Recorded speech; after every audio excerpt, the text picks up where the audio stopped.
Hello hello hello everyone, कैसे हो आप सारे। आई होप आप सब लोग अच्छे होंगे।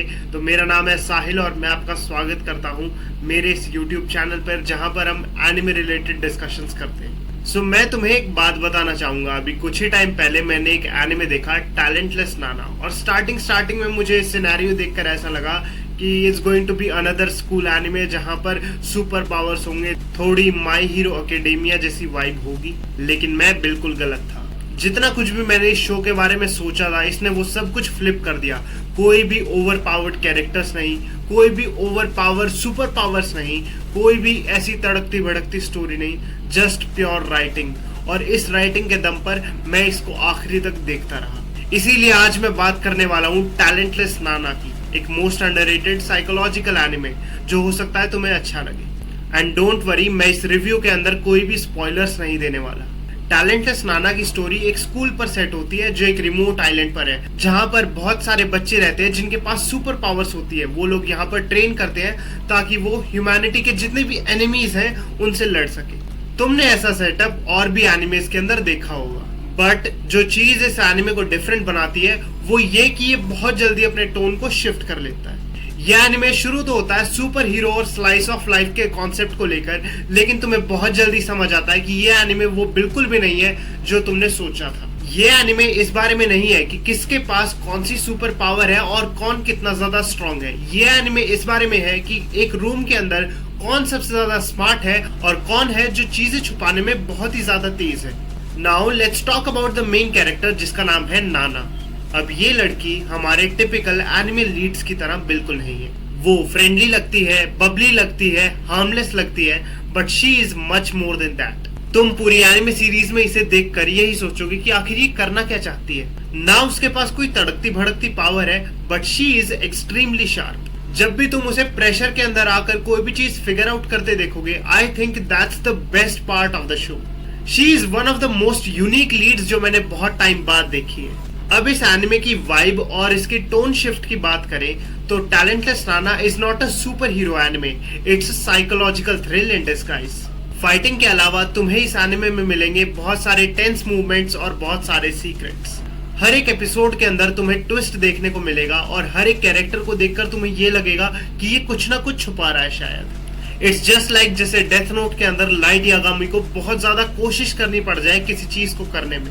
लेकिन the best part is suspense को आने में 10 एपिसोड नहीं लगते और एनिमे की तरह, ये बहुत जल्दी आता है और चलता रहता है। इसके बाद अगर साइड कैरेक्टर्स और इंटरेक्शंस की बात करें तो स्कूल के अंदर बाकी स्टूडेंट्स कोई टिपिकल बैकग्राउंड कैरेक्टर नहीं है। हर किसी के पास पावर है, पर्सनालिटी है और कोई ना कोई रोल है प्ले करने के लिए। कुछ फनी है, कुछ सस्पिशियस है और कुछ स्ट्रेट अप इंसेन है। और वो सारे के सारे जिस तरीके से नाना के साथ इंटरेक्शन करते हैं उससे एक टेंशन की टोन बढ़ जाती है, क्योंकि यहाँ पर तुम्हें कुछ भी नहीं पता कौन तुम्हारा दोस्त है, कौन तुम्हारा दुश्मन है। इसीलिए तुम बिल्कुल लॉक इन रहते हो। वो इसीलिए क्योंकि ये सिर्फ एक्शन के बारे में नहीं है, यहाँ पर डायनामिक्स भी चेंज होते रहते हैं। अब एनिमे के और एस्पेक्ट्स पे बात करें, फॉर एग्जांपल एनिमेशन या फिर डायरेक्शन को लेकर, तो let me be honest, animation को इतनी ज्यादा क्रेजी भी नहीं है। लेकिन ऐसे शो के लिए एनिमेशन शायद इतनी ज्यादा जरूरी होती भी नहीं है। आर्ट बहुत ज्यादा क्लीन है, एक्सप्रेशंस भी साफ नजर आते हैं। उसके साथ साथ डायरेक्शन जो स्पेशली टेंस मूवमेंट्स के अंदर की हुई है वो बहुत ही ज्यादा अच्छी है। इन्हें बखूबी पता है कहाँ पर पॉज करना है, कहाँ पर जूम इन करना है और कहाँ पर स्लाइसेस को ऐड करना है। और अगर साउंड ट्रैक्स की बात करें तो साउंड ट्रैक्स भी बहुत ज्यादा अच्छे हैं। वो एक नॉच ऊपर ले जाते हैं सीन को एक एटमॉस्फेरिक डेप्थ देकर। ये सारी चीजें देखें तो बिल्कुल भी फ्लैशी नहीं है। मेजरली जितना भी लोड है वो सारा का सारा स्टोरी के ऊपर दिया हुआ है, राइटिंग पे काम किया हुआ है। और ऑनेस्टली मैं तुम्हें बताऊं कि ये वीडियो क्यों बन रही है, मैं इस एनिमे को कैसे डिस्कवर कर पाया, तो मेरे एक सब्सक्राइबर है कॉपी पेस्ट करके, उन्होंने भाई 2-3 वीडियो से साफ साफ कहा था कि भाई टैलेंटलेस नाना देखकर देखो और एक रिव्यू जरूर देना। और इसको देखने के बाद I know it's super underrated, इसीलिए तुम्हें भी देखना चाहिए। हो सकता है तुम्हें भी अच्छा लगे। बहुत सारे लोग एक एपिसोड देखे बिना ही ऐसे एनिमेस को स्किप कर देते हैं, क्योंकि ना तो इसके अंदर कोई फ्लैशी फाइट होती है, ना ही कोई इतनी ज्यादा फ्लैशी चीजें होती है एनिमेशन को लेकर या कुछ भी। माइंड गेम्स को देखकर मेजॉरिटी ऑफ जनता पहले ही पीछे हट जाती है। और जो भी लोग इस एनिमे को देखेंगे उनके अंदर कुछ सवाल जरूर आएंगे। फॉर एग्जाम्पल, क्या चीज सही थी, क्या चीज गलत थी, आखिर किसको ट्रस्ट करना चाहिए था। तो ये सारे के सारे सवाल आना लाजमी है, और भाई कमेंट्स के अंदर भर दो, हम साथ में मिलकर डिस्कस करेंगे इस चीज को लेकर। आखिरी में मैं यही बोलूंगा, टैलेंटलेस नाना देखना चाहो तो देखो भाई, बिल्कुल देखो, एक न्यू एक्सपीरियंस देखने को मिलेगा। तुम्हें अच्छा लगे तो भी बताना, अच्छा ना लगे तो भी बताना। For me it is basically like my hero academia, लेकिन उसके अंदर तुम अमंग अस वाला गेम डाल दो तो वो चीजें हो जाती है। और ऑनेस्टली बताऊं तो सिर्फ 13 एपिसोड है, एक बार की सेटिंग में भी खत्म हो जाएंगे, 2 दिन के अंदर भी आराम से खत्म हो जाएंगे। ऑल राइट गाइज, तो रिव्यू यहीं तक था।